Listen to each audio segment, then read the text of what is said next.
Olá, pessoal. No vídeo de hoje vamos falar sobre Service Bulletins, o que são e para que servem os boletins de serviço. Acompanhe conosco, deixe o seu like, inscreva-se no canal e compartilhe com seus amigos. Vamos lá?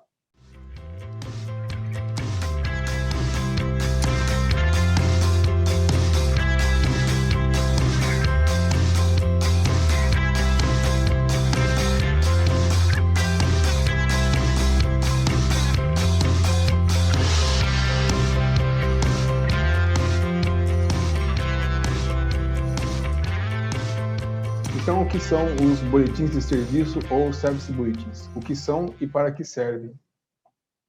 O boletim de serviço é um documento emitido por um detentor de certificado de tipo ou detentor de certificado suplementar de tipo.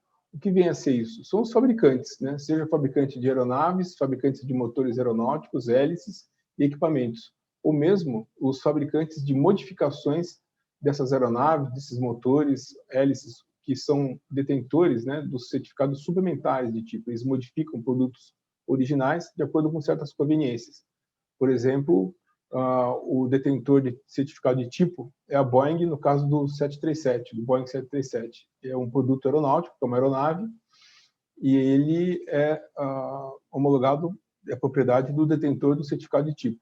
No caso do detentor de certificado suplementar de tipo, por exemplo, pode ser o fabricante da Penco, que é o fabricante que faz a porta de carga do Boeing 737. Então, ele é detentor, ele é fabricante do certificado suplementar de tipo que modifica aquele projeto original.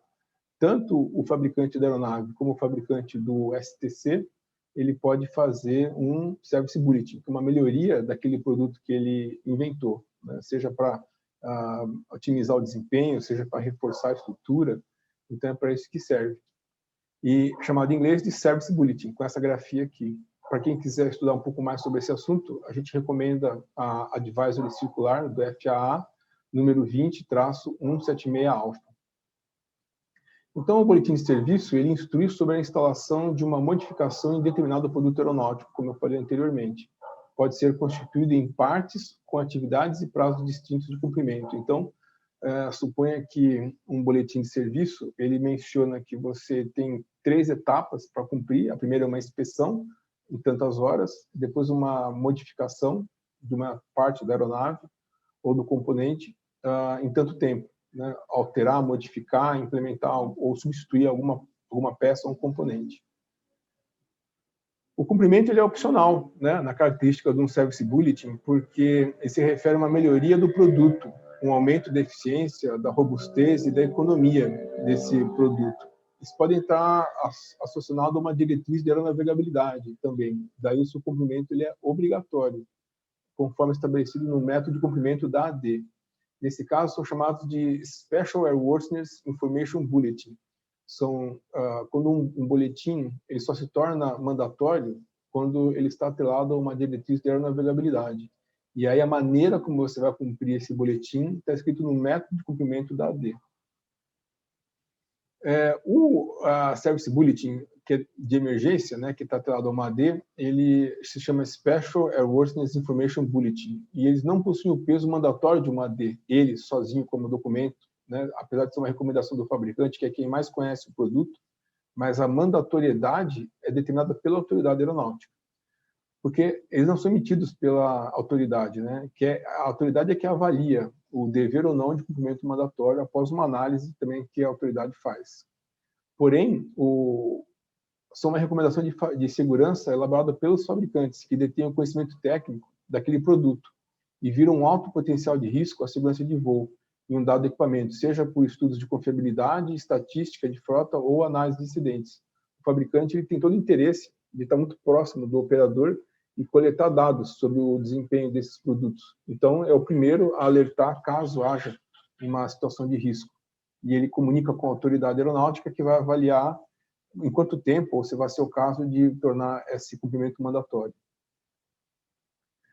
Da mesma forma, eles são emitidos pelos fabricantes, né, os Alert Service Bulletins, com o objetivo de alertar para um potencial risco à segurança de voo que um dado produto pode apresentar. E aqui um exemplo, né? Então, você tem um boletim mandatório do LACOMIN. No caso, o fabricante ele recomenda que seja mandatório, mas quem determina se vai ser mandatório é a autoridade aeronáutica. Esse boletim eu tive acesso porque ele é parte de uma AD. Então, no final, a autoridade aeronáutica concedeu a mandatoriedade desse boletim porque analisou que seria realmente pertinente. Então, trata de você modificar, inspecionar e substituir uma bomba de combustível dessa aeronave, desse motor aqui, que está especificado nos modelos afetados. E tem um outro exemplo aqui, que seria da Piper, né? Então, uma modificação no Navajo, e nesse outra aeronave PA31350, aqui ele fala quais são os números de série afetados, e diz qual é a razão para essa revisão. Né? Então, o boletim também sofre revisões. E aqui seria mandatório, porque também ele está atrelado a uma AD. Né? Então, o boletim acaba virando realmente mandatório quando a AD assim determina. E aí eu queria só mostrar para vocês, espero que vocês tenham gostado de uma ideia básica, mínima, sobre o que é um Service Bulletin. Se você curtiu e gostou desse vídeo, compartilhe com seus amigos, inscreva-se no canal e deixe seu like. Obrigado, até a próxima.